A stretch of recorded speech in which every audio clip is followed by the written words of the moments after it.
programa Vida e Você entrando ao ar novamente. Muito obrigada por me receber na sua casa.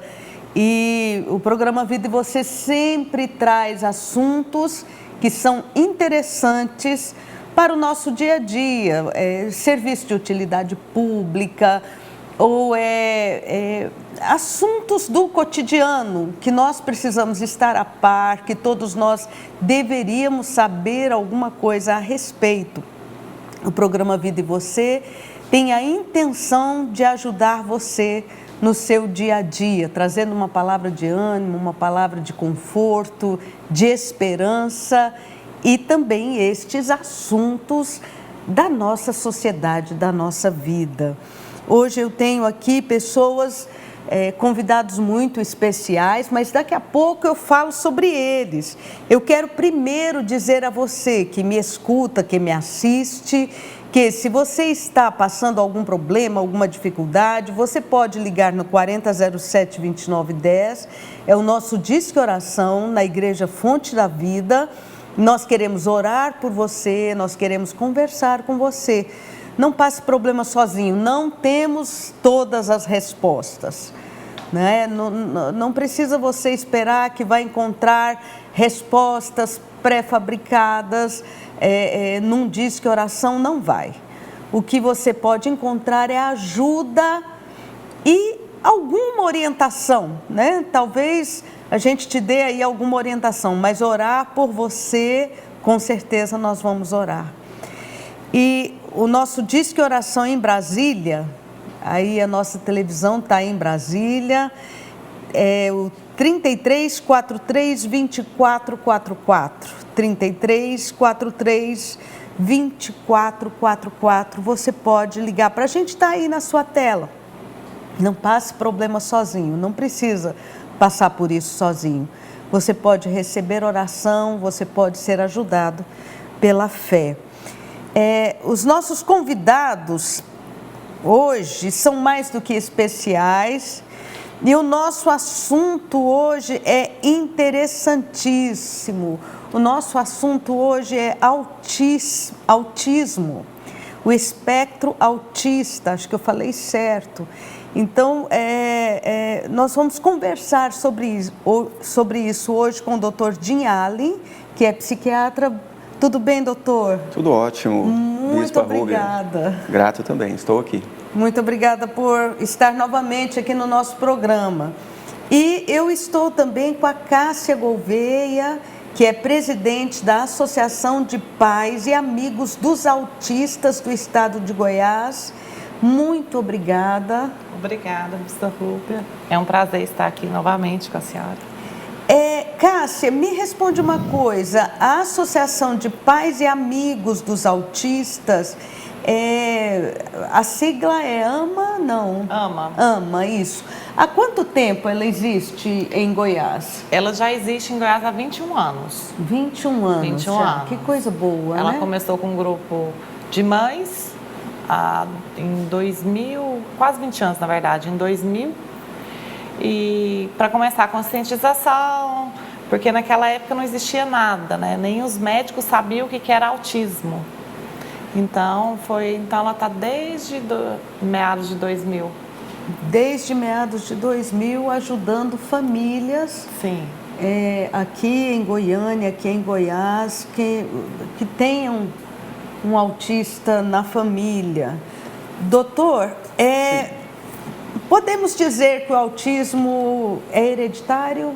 Tem algum aspecto hereditário? Sim, existe uma transmissão da probabilidade aumentada de se desenvolver autismo se eu tenho um familiar de primeiro grau autista. Uhum. Então existe essa linha genética, né? Sim. O autismo é um transtorno global do desenvolvimento. E como tal, ele tem vários graus de penetrância, vários graus de comprometimento da funcionalidade daquela pessoa. Então, dentro dos sistemas familiares, tendo um autista de um grau mais grave, isso também pode ajudar a aumentar a probabilidade de ter um outro familiar com autismo, mais leve ou mais grave. Uhum, uhum. É interessante que dentro desse aspecto, Cássia, espectro autista, né? Essa é uma nomenclatura mais ou menos recente, não é? Ela foi, antigamente existia os Asperger, que na verdade são os autistas leves, né? Asperger? E os autistas, aí tinha os graus, né? Leve, moderado e severo. Agora eles enquadraram tudo com, há pouco tempo, transtorno do espectro autista. Que na verdade, o autista, cada um é único. Não é por ser leve que ele é igual ao outro que é leve. Eu conversando com uma mãe de um autista leve, né? E ele foi diagnosticado com autismo já, ele era adolescente, se não me engano, de 15 anos para frente. Quer dizer, até então ele tinha coisas peculiares, particulares, mas ninguém havia dito, ele tem a síndrome, né?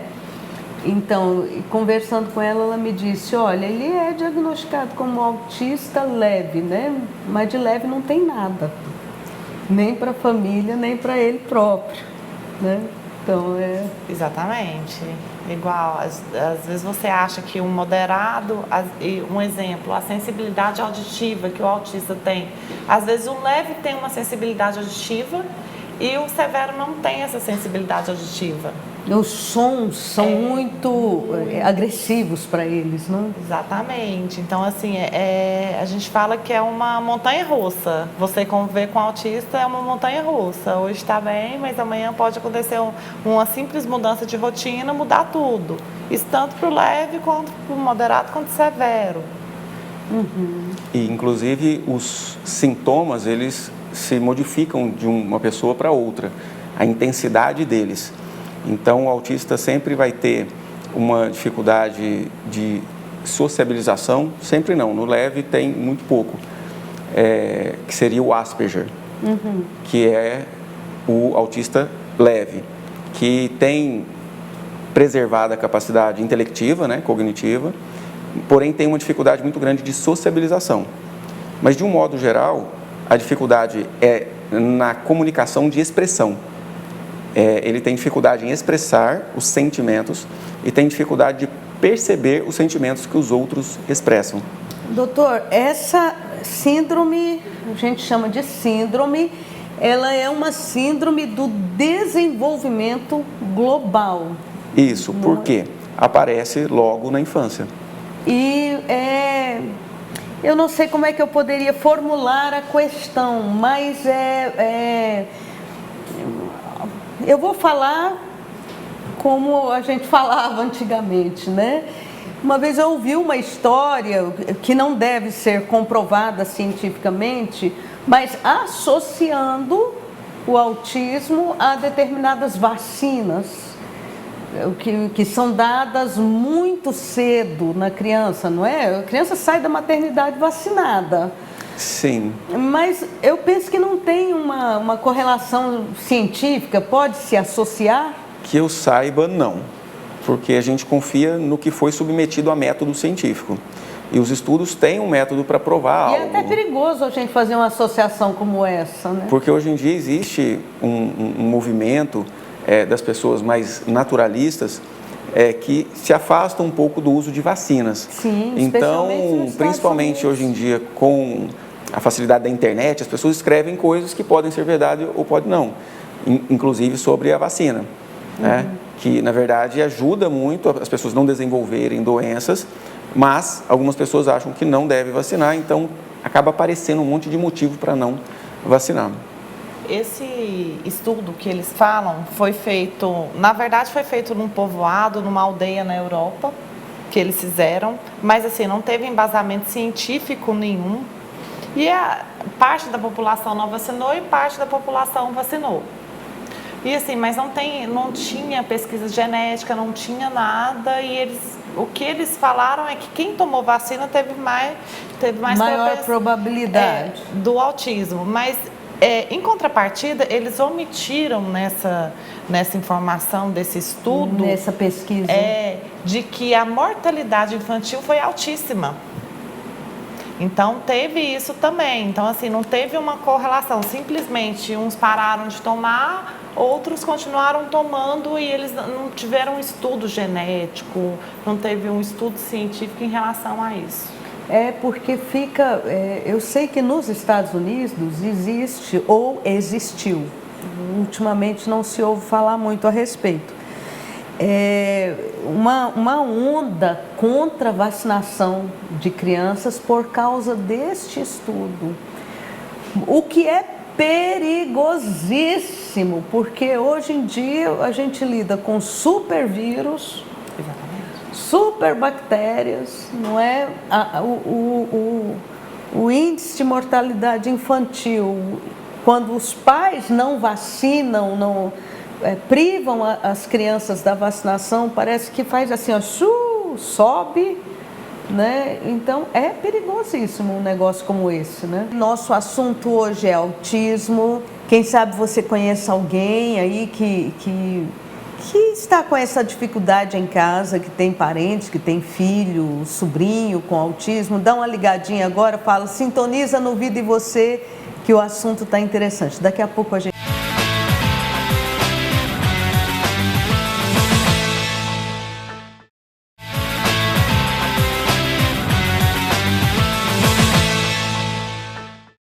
Vida e Você.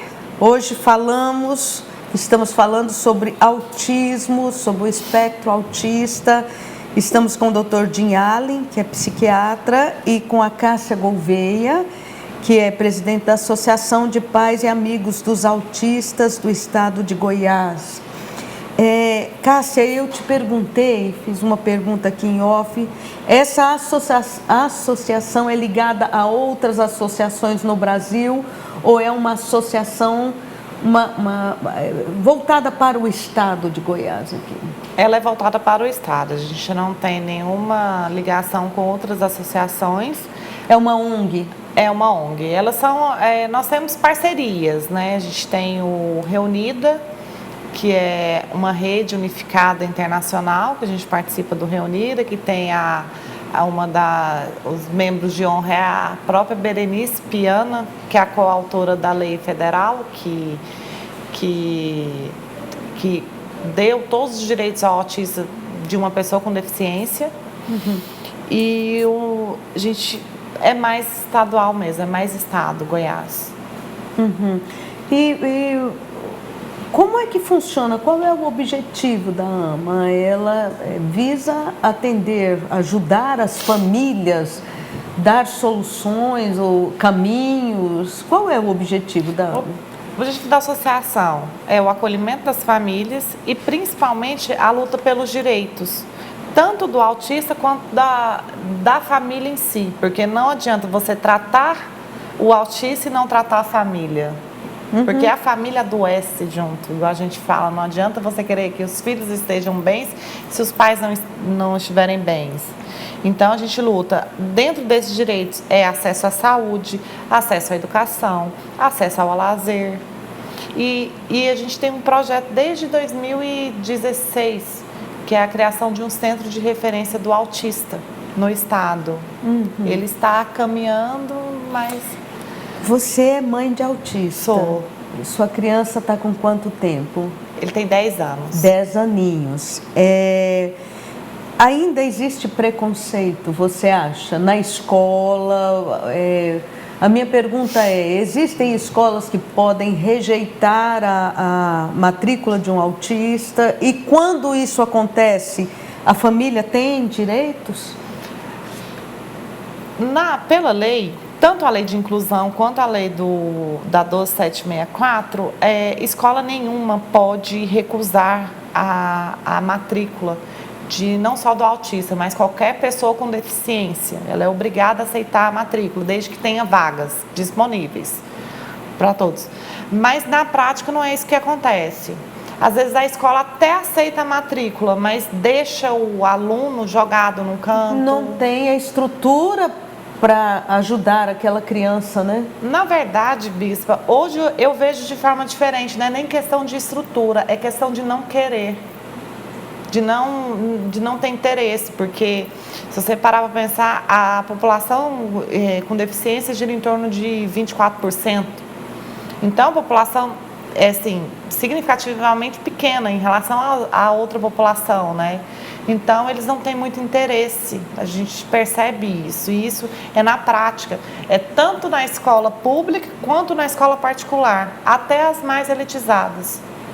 Com alguma frequência eu faço relatórios para as escolas disponibilizarem um professor exclusivo, né? Uma assistência especial para o aluno com autismo ou outros déficits. Com um laudo, com uma... Como é um direito de lei, o laudo ele vai ajudar a embasar, né, uma busca. Para que a o município, busque. Né, no caso, tanto, né, ou a escola particular providencie. Isso tanto na rede pública quanto na particular? Sim. Na particular. Sim. Mas a gente viu que ainda teve algumas coisas, uns problemas, igual na educação agora, no Estado, o Estado tirou todos os professores de apoio, de todas as pessoas com deficiência. O Estado tirou. Que coisa, gente. O município, ele não tem professor de apoio, ele tem cuidadores. Esses cuidadores, na verdade, não são profissionais... não gabaritados. Eles não têm, são ensino médio e eles costumam cuidar de no mínimo 3 a 6 pessoas. É muita coisa. Não consegue. Não, é muita coisa, é muita coisa. Nas escolas, só complementando, nas escolas particulares, a grande maioria, elas cobram um adicional por isso. Para o professor. E lembrando, Bispa, que a parte mais importante do tratamento é justamente essa abordagem psicopedagógica.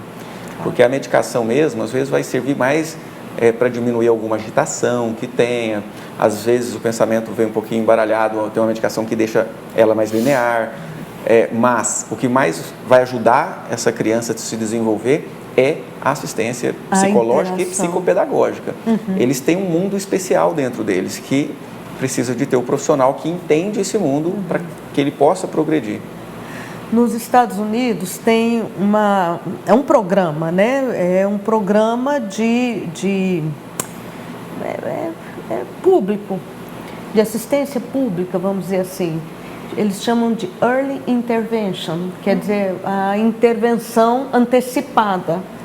Então, quando uma criança já se percebe alguma coisa na criança, por exemplo, eu sei que existem testes que são muito simples para bebês, que pode pegar uma dificuldade de desenvolvimento. Por exemplo, a criança que está brincando aqui, né? Brincando com alguma coisa na mesa, um papel e tudo. Se eu chego e ponho a mão no papel, o bebê de 6, 7, 8 meses, ele vai virar e procurar meus olhos. Dizem que a criança com autismo não. A criança com autismo continua, minha mão está em cima do papel, mas ele vai... Esse seria um dos sintomas. E nos Estados Unidos eles já começam com uma intervenção aí, exatamente de estímulo cognitivo. Sim. Para estimular aquela criança para que venha o desenvolvimento, né? Eu conheço uma família nos Estados Unidos que são pais de trigêmeos. E talvez pela prematuridade, os 3 meninos tiveram dificuldade, né, no desenvolvimento. Sim. E as 3 crianças são assistidas desde 6 meses, talvez 5 meses, 6 meses. Vai gente em casa para essa estimulação. Hoje as crianças estão na escola e estão se desenvolvendo bem, né? Sim. No Brasil nós não temos um programa como esse ainda, vocês já ouviram falar? Existe um protocolo já que foi criado para diagnóstico a partir de 6 meses. A partir de 6 meses? Isso, existe um protocolo no Brasil já, só que ele ainda não está sendo aplicado. Mas já existe. No entanto, já existe uma recomendação para os próprios pediatras já começarem a analisar os sintomas, os sinais de autismo. Então, porque quanto mais cedo o diagnóstico vier, melhor mais a intervenção. cedo a criança é estimulada e, doutor, pode haver uma resposta melhor com esse estímulo? Com certeza, porque o desenvolvimento neuropsicológico vai acontecer, de uma forma ou de outra. Como ele tem um jeito especial de se comunicar e de interagir com o mundo, se esse jeito especial não for contemplado, digamos assim, se as pessoas não estiverem preparadas para esse jeito, esse desenvolvimento não vai acontecer. Então, uma criança que a gente dá o diagnóstico com 1 ano, 2 anos, 3 anos, é totalmente diferente de uma criança que vai receber o diagnóstico aos 7 anos, aos 10 anos, ou até quando adulto. Na adolescência, por exemplo. Então, ele perdeu um período que o desenvolvimento da habilidade sociocomunicação, né, de sociocomunicação, e que se perde. Por quê? Porque estão tentando ensinar ele de uma forma que ele não aprende.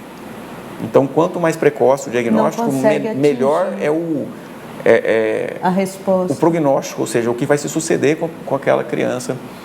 Menor vai ser a perda de funcionalidade. Porque qual que é o maior problema de qualquer transtorno? É o sofrimento individual do ser humano e a perda da funcionalidade, entende? Então, quanto mais ele souber funcionar, digamos, no mundo, cumprir as suas funções de filho, ajudar em alguma coisa, ou conseguir estudar e conseguir ter uma profissão, por exemplo, o que é totalmente possível, né? Nós temos muito autistas leves que fizeram grandes feitos pela humanidade, mas porém tiveram uma assistência para isso, né? O Steve Jobs. Eu quero fazer uma outra pergunta para o Dr. Jim Allen. Sim.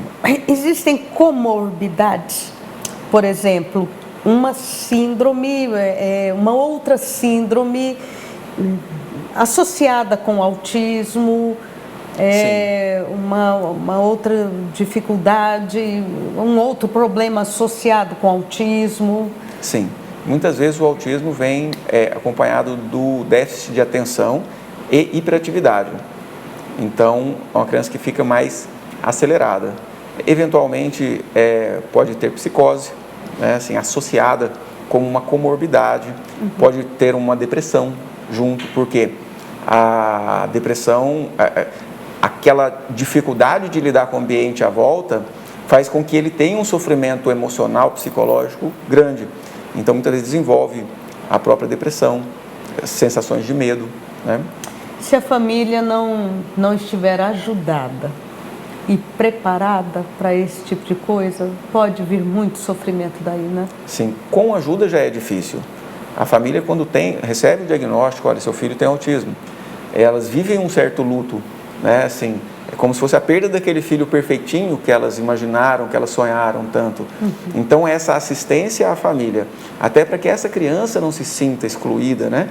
Essa criança não se sinta mal por apresentar aquela alteração do comportamento. Então, a assistência à família para que elas saibam lidar e se satisfazer plenamente com aquela criança do jeito que ela é fundamental para que essa criança melhore. Nós vamos assistir uma matéria muito interessante sobre autismo. Não saia daí, depois nós voltamos. Estamos na Associação Espaço Vida Mais Amor, uma entidade sem fins lucrativos que assiste crianças, adolescentes e adultos que são portadores do transtorno do espectro autista. Esse momento é muito aguardado pela criançada. Em meio a um calor intenso, é possível se refrescar e, mais do que isso, realizar atividades educativas dentro da piscina. O calor do sol só não é mais forte do que o calor humano, que as pessoas assistidas encontram nos funcionários da instituição. A ausência do poder público em lidar com o problema inspirou a Carla e algumas mães de pessoas autistas a criarem um espaço dedicado exclusivamente ao acolhimento de quem é portador desse tipo de transtorno. A associação surgiu há 6 anos e hoje se transformou em uma referência na assistência de quem lida com essa questão. Nós funcionamos matutino e vespertino. No matutino hoje nós temos o infantil e o infanto juvenil, o jovem adulto fica mais no vespertino. sendo que tem também a profissionalização, que aí é matutino e vespertino, e em várias áreas. Eles são contratados através dos talentos que eles têm, e aí nós aproveitamos com as parcerias de empresas que nós temos. O espaço vive de doações e não recebe nenhum incentivo do poder público. Atualmente, a associação atende 40 famílias e mantém uma equipe que conta com profissionais de diversas áreas, como educadores, psicopedagogos, fisioterapeutas, entre outros ramos de atuação. Cleide tem um filho de 7 anos que é autista e passa boa parte do tempo aos cuidados da associação. Ela lembra que antes de completar 1 ano de vida, o bebê apresentava comportamentos diferentes das crianças da mesma faixa etária dele. Para a mãe, não foi fácil receber esse tipo de diagnóstico. É um baque, né, quando a gente descobre que nosso filho tem autismo, porque a primeira coisa que vem na cabeça da gente é o futuro dele, né? Se ele vai se desenvolver, se ele vai conseguir ser independente, né? Se ele vai conseguir ter uma vida normal, né? Fazer pelo menos o básico para quando a gente faltar ele conseguir, né, viver sozinho. Essa é a maior preocupação e realmente quando eu descobri foi o que mais mexeu comigo. Visando melhorar a qualidade de vida do filho, Cleide deixou a profissão de lado e passou a se dedicar integralmente ao menino. Ela não se arrepende da decisão e precisou se adaptar à realidade da criança. Minha família recebeu a notícia da melhor forma possível, a gente encarou e foi procurar formas de tentar ajudar ele a desenvolver, então de imediato a gente já foi procurar terapias, isso na verdade desde 1 ano de idade, antes mesmo de fechar. A gente já correu atrás para ir buscar formas de desenvolver ele. O autismo gera limitações especialmente na comunicação e na sociabilidade de quem é portador desse transtorno, que geralmente é diagnosticado na fase inicial da infância. Hoje está cada vez mais cedo sendo diagnosticado. É importante procurar um psiquiatra, né, que são os médicos que fazem esse diagnóstico e encaminham para os terapeutas fazerem também uma avaliação, caso seja necessário. Aquela criança que às vezes ela fica mais no cantinho, ou não tem um contato visual, ou demora um pouquinho a vir esse lugar da fala, qualquer indício que a gente perceba que está um pouquinho fora do desenvolvimento infantil, já é importante estar levando. Leva no pediatra, o pediatra vai indicar um psiquiatra infantil para poder estar fazendo essa avaliação. E mesmo que não seja diagnosticado de imediato, mas já é importante ver o que já pode ser feito. Nessa sala da associação, as pessoas assistidas também aprendem a lidar com as dificuldades cognitivas, que geralmente afetam quem tem autismo. Aqui eles aprendem brincando e inclusive se superam na confecção de alguns jogos, de maneira lúdica. Com muita diversão e carinho por parte das monitoras, a criançada realiza diversas atividades. Como a Associação Espaço Vida Mais Amor vive de doações, anote o telefone da instituição. O autismo pode até causar determinadas limitações, mas não consegue anular o amor entre pais e filhos e a boa vontade de quem milita em causas tão nobres como essa.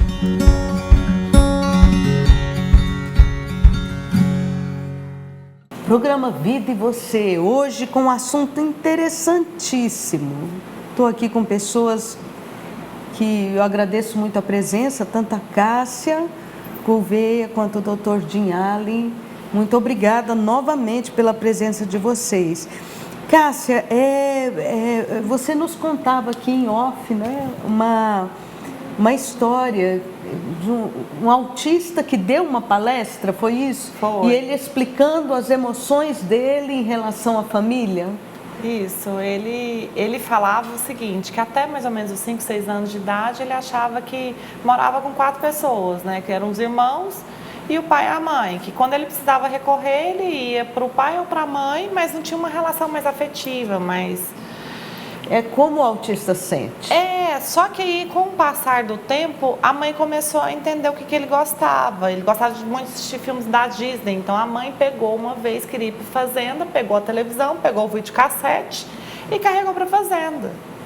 E aí ele se descobriu naquele mundo, então começou a entrar no que ele gosta para ele... Para tentar trazê-lo para cá.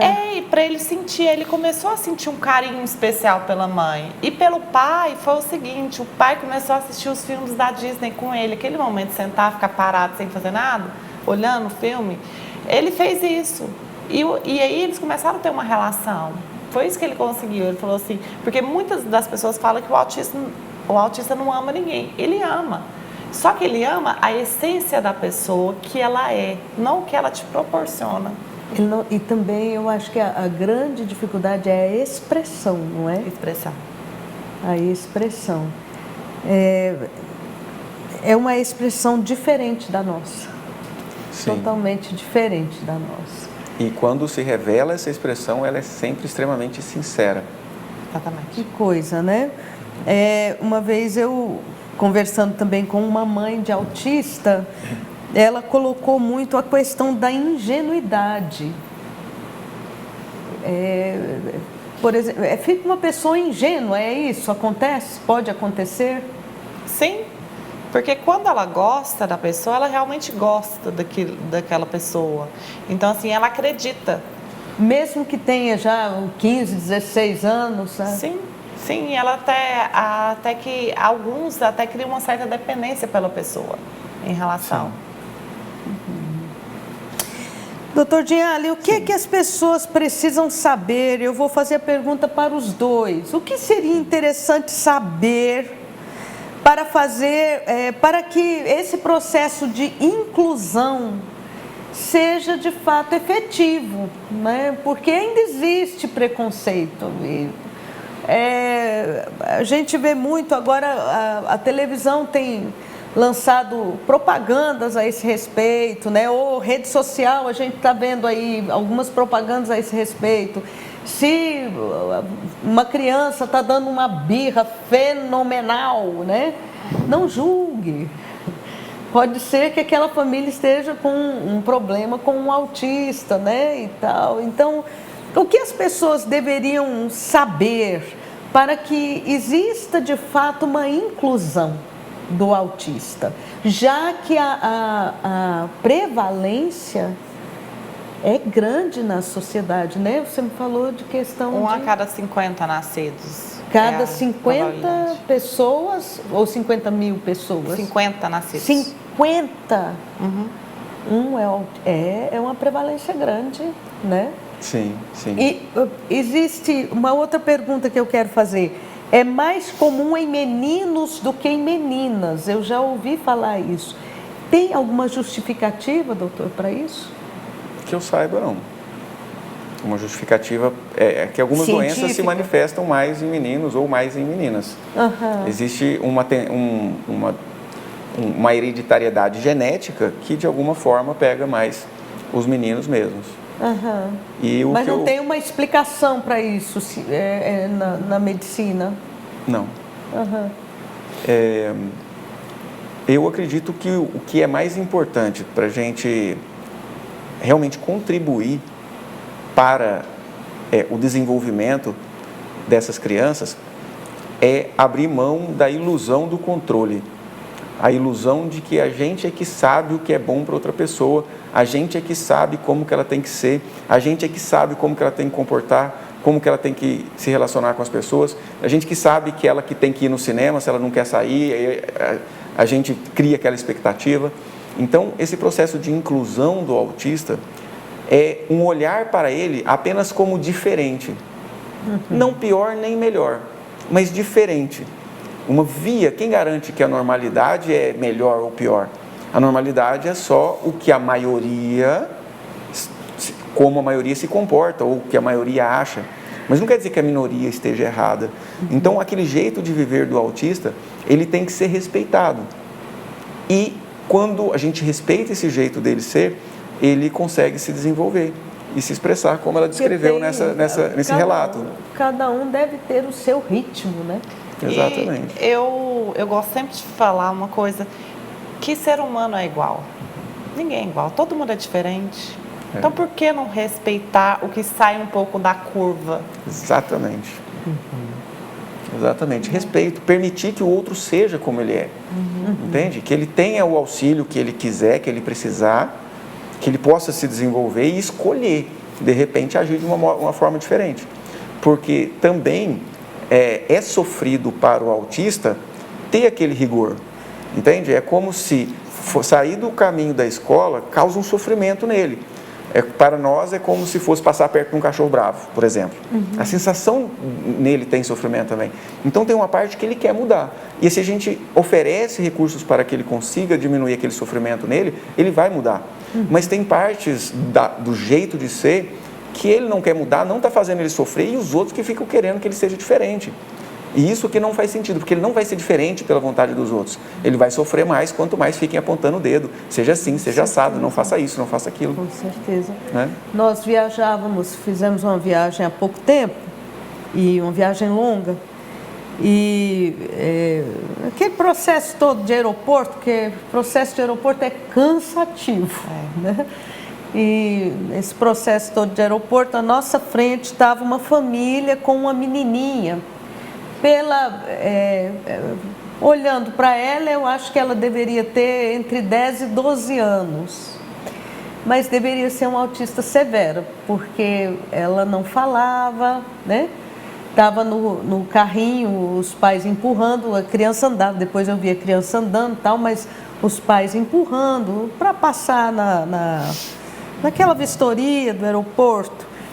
E estava com um tabletzinho assistindo alguma coisa e ela emitia sons, esse tipo de coisa. E repetidos, né? E repetidos. E de vez em quando a mãe falava alguma coisa. Mas o que eu percebi, a alegria da menina em viajar. Ela estava conseguindo transmitir isso, com aqueles sons assim. E ambiente de aeroporto, gente, é estressante. É isso, é muita gente indo e vindo, muito barulho, muito som. Quer dizer, para aquela criança não deveria estar sendo fácil. E nem para os pais. Mas os pais ali, eles estavam com tanta maestria, eu vou usar essa expressão, no conduzir a situação, no tentar acalmar a criança. E ela conseguia mostrar alegria, mesmo com aqueles sons e tal, no viajar. Paciência, acho que é uma palavra-chave, não é? A minha vice-presidente, a Silvana, que é uma amiga muito querida, ela me ensinou uma coisa. Ela falou assim: Cássia, você tem duas opções. Ou você estressa, você não estressa, ou você sofre, ou você não sofre. Mas não vai mudar. Então, seja leve, trata leve, porque o autista, as emoções dele é muito exageradas, né? Ele está feliz, ele grita, ele corre, ele não consegue se conter. Na tristeza também, na frustração. Sim. Então, isso é uma forma de alegria. Então, o que a gente tem que fazer? Às vezes o pessoal pergunta, o Matheus tá lá acabando o mundo para ele, eu tô olhando, o povo fica, você não vai fazer nada? Eu falei, mas vai adiantar o quê? Eu fazer agora? Ou ele tá gritando, eu falei, você não estressa? Eu falei assim, não, de vez em quando eu estresso, mas eu me desligo daquilo ali porque é a forma dele. Então, vamos ter mais... Ele está apenas se expressando, né? Exatamente. Sim. Então, essa menininha no aeroporto, ela estava emitindo esses sons, né? Grita, eram gritos. Porque o ambiente, naquele instante, estava muito agitado, né? Então, a mãe tentava acalmar, o pai... Mas mais para frente, eu a vi numa lanchonete comendo lanchinho. Sim. Entendeu? Quer dizer, os pais estavam sabendo lidar com a situação. E deu para perceber que não havia um sofrimento da criança. Não, era a expressão dela, não era sofrimento, exatamente isso. E por que todo mundo vai querer falar, não faz assim, não grita? Por quê? Não, fica quietinha. Fica quietinha, não, né? Sim. Interessante essa é a inclusão. isso. Outra coisa que, com o nosso bate-papo aqui, eu quero deixar para a mamãe em casa, para a família, eu costumo dizer que não há porquês, né? Por quê? Por que Deus permitiu, né? As pessoas procuram muito sobre o porquê e por que a gente não acha. Talvez a gente ache para quê? Por que não? E para crianças especiais, eu acho que Deus provê pais especiais ou mães especiais, não é? Se Deus te confiou uma missão especial, com certeza Ele está te confiando também uma força especial, uma capacidade especial. Nós vamos ter que terminar. Doutor Dinhali, o que poderia ser dito para nossa mamãe que está... Eu estou ainda com vontade de tocar num assunto. Deixa eu ver com a nossa produção. Nós temos alguns minutinhos ainda? Uns 5 minutinhos. Existe um assunto tão polêmico, doutor, que é a questão do canabidiol. Canabidiol para autismo não ajuda ou ajuda? Especificamente para o autismo, que eu saiba, não. Não. Tem alguma notícia? Posso falar? Pode. O meu filho usa desde 2017. O seu filho usa Foi. desde 2017. Eu E como tem sigo sido? em rede social, vamos dizer assim, eu sigo algumas mães autistas e tem umas que fazem a seguinte questão. Meu filho está usando esse medicamento, está deixando ele mais agitado, o que eu faço, tal. E existem mães que falam, meu filho usou esse outro medicamento e acalmou, tal. Na verdade, hoje não existe um remédio para o autismo. Você tem uma medicação. Mesmo porque não é uma doença, Não é, né? Você tem uma medicação que trata alguns sintomas. O canabidiol, na verdade, ele serve para diversos tipos de transtornos, doenças. O que nós percebemos? Ele deixou o meu filho mais calmo, concentra, consegue se socializar, a fala melhorou.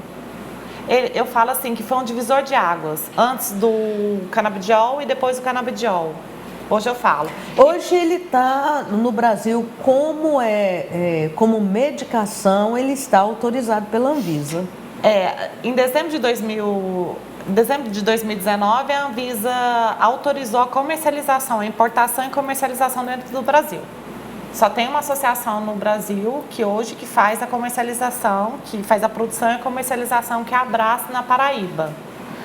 E assim, a gente tem alguns autistas na associação que faz o uso do CBD, que é a nomenclatura a abreviação. Né? O que nós percebemos é o seguinte, que houve uma melhora assim, foi gigantesca, porque além de você tratar a hiperatividade, o tempo de concentração, você consegue trabalhar a depressão, a comunicação. Eu falo que hoje a medicação que existe para o autista, claro que tem exceções que não dão certo como qualquer outro tipo de medicação, né? É o CBD. Hoje eu falo, pode ir, tenta. Às vezes a dosagem está errada, a quantidade, a proporção de CBD em relação aos outros interpenos, componentes da própria cannabis. Mas olha, o meu filho já tomou diversas medicações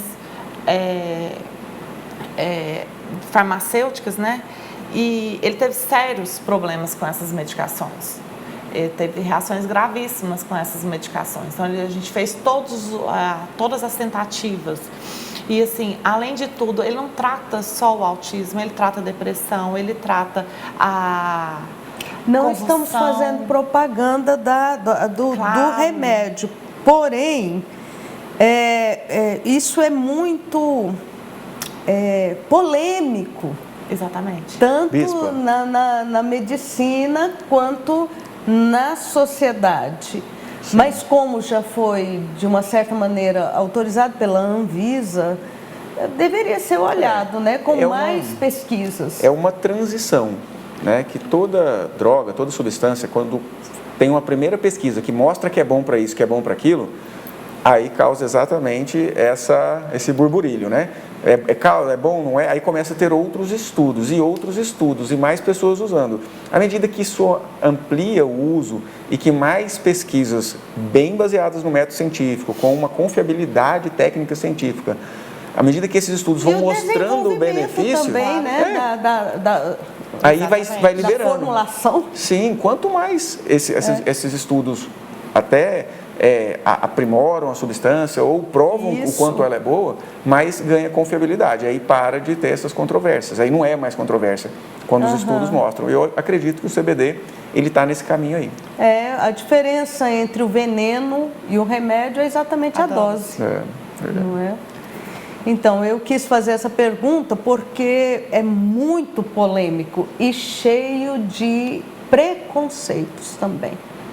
E eu acredito que sendo usado e prescrito por médico e sendo usado na fórmula como remédio, é válido, sim. Eu tenho ouvido falar de muitas pessoas com benefícios, não é? Mães, especialmente autistas, pessoas com benefícios com o uso da medicação. Só complementando, a partir dessa autorização da Anvisa que teve para venda aqui, os laboratórios, as empresas que comercializarão, elas obrigatoriamente terão que fazer pesquisa em relação a isso. Elas vão ter que ter um campo de pesquisa em relação a isso. Então, isso vai trazer mais clareza em relação. Exatamente. Ao uso. Tá aí, programa Vida e Você. Muito obrigada, doutor Dinhali. Uma palavrinha para nossa mamãe que está nos assistindo? Sim, eu digo que olhe sempre para o seu filho, qualquer que seja a situação que ele viva, e diga, olhando nos olhos, você é perfeito do jeito que é. Você tem um lugar em meu coração. Quando você disser isso, algo mágico vai acontecer. Faça e veja. Muito obrigado.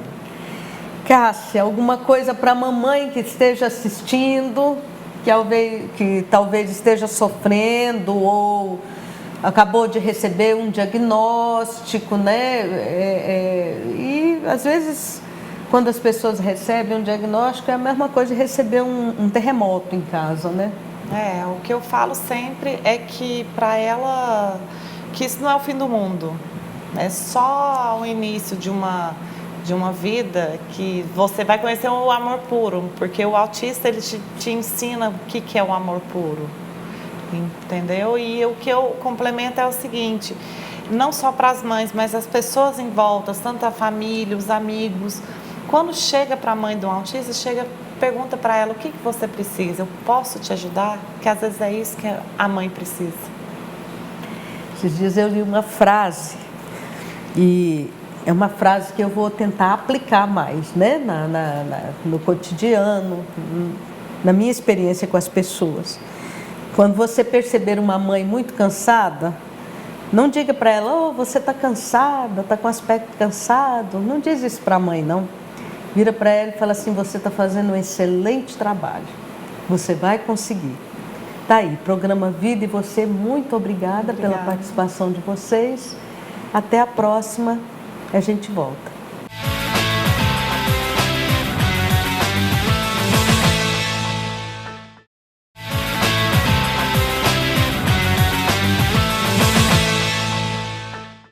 Programa Vida e Você, eu quero deixar uma palavra de ânimo para você, uma palavra de fortalecimento para a sua vida, mas antes eu não poderia deixar de falar dos nossos telefones. Você que está talvez adoentado ou precisando de ajuda, quer receber uma oração, quer fazer uma campanha de oração por telefone, você pode ligar agora no 4007-2910 de qualquer lugar do Brasil. Talvez você me assista pela internet, ligue 4007-2910, é o nosso Disque Oração. Em Brasília, o nosso telefone é 3343-2444.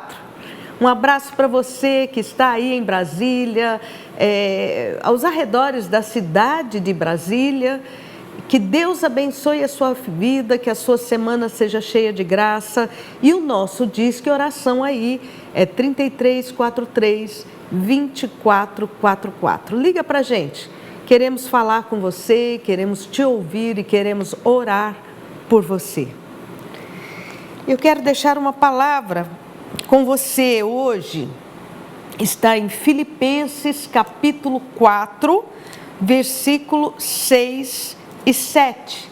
Diz o seguinte, a palavra do Senhor: não andeis ansiosos de coisa alguma, em tudo, porém, sejam conhecidas diante de Deus as vossas petições, pelas orações, pela súplica, com ações de graça. E a paz de Deus, que excede todo entendimento, guardará o vosso coração e a vossa mente em Cristo Jesus. Você já parou para pensar como parece que existe uma demanda da vida para que você se torne uma pessoa ansiosa? É comum hoje em dia a gente ver crianças ansiosas, criança com tique nervoso, de ansiedade. Parece que a vida vai acontecendo. Se eu fizer uma enquete perguntando quem aqui é ansioso, eu acho que muita gente iria responder eu sou ansioso, está falando comigo mesmo. Pois é. E o pior que não tem como eu dizer para você, para com isso. Não tem. É uma questão da vida. Os jovens são ansiosos, as crianças são ansiosos, os adultos costumam ter transtorno de ansiedade. Não é? É triste a gente ver mãezinhas jovens que estão aí com transtorno de ansiedade. O que é isso? A ansiedade cresceu tanto que a pessoa sofre um transtorno. E aí vem síndrome do pânico, agorafobia e outros transtornos que vêm a partir da ansiedade exacerbada. Preocupação exacerbada, aquele negócio de que eu tenho que dar conta, eu tenho que conseguir, e a pessoa vai até que perde o pé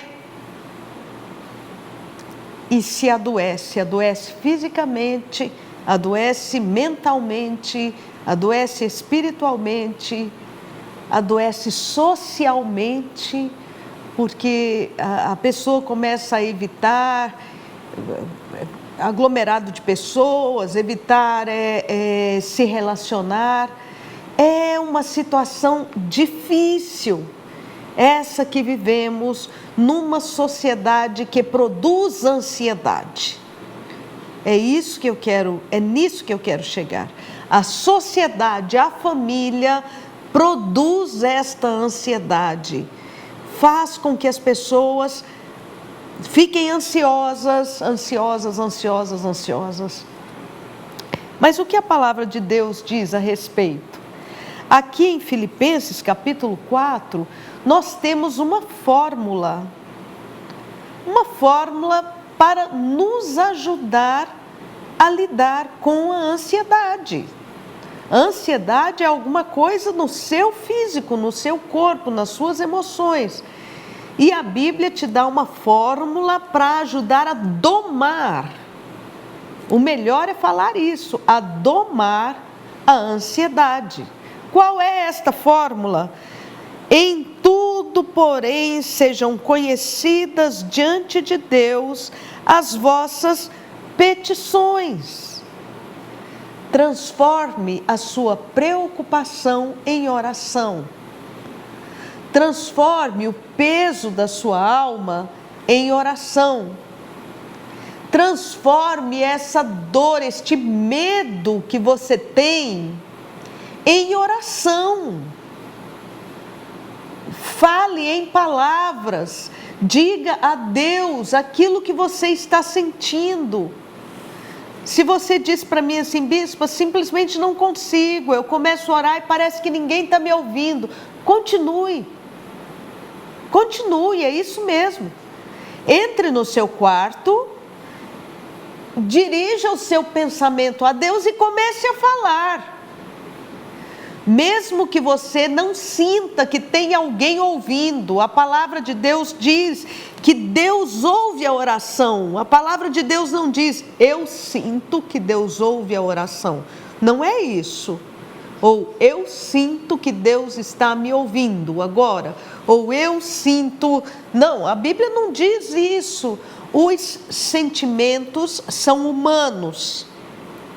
Os sentimentos são pessoais. Então, apesar do meu sentimento, eu não sinto que tem alguém me ouvindo, eu acho que ninguém está me ouvindo. Isso é um sentimento. Apesar do sentimento, eu sei que Deus está ouvindo. Porque a Bíblia diz que Ele ouve todas as orações feitas em nome de Jesus. Então, se a Bíblia diz, eu vou fazer. Eu vou orar, eu vou separar um tempo, não precisa ser muito tempo, pode ser 5 minutos, entra dentro do seu quarto, tá? Olha, é difícil concentrar, a mente vagueia, é por isso que é melhor você falar. Comece a oração dizendo, Senhor meu Deus, eu me coloco na Tua presença nesse instante e eu peço que o Espírito Santo me ajude a falar com Deus daquilo que pesa o meu coração, das minhas dores, das minhas preocupações, dos problemas. Estou te ensinando a orar, sim. Às vezes fica mais fácil se você faz uma lista escrita num papel. 1, 2, 3, 4 pedidos. E aí você entra para o quarto e começa a orar e fala sobre aqueles pedidos. Fale. Em tudo, porém, sejam conhecidas diante de Deus as vossas petições pela oração, pela súplica. A gente começa orando, daqui a pouco você percebe que está suplicando.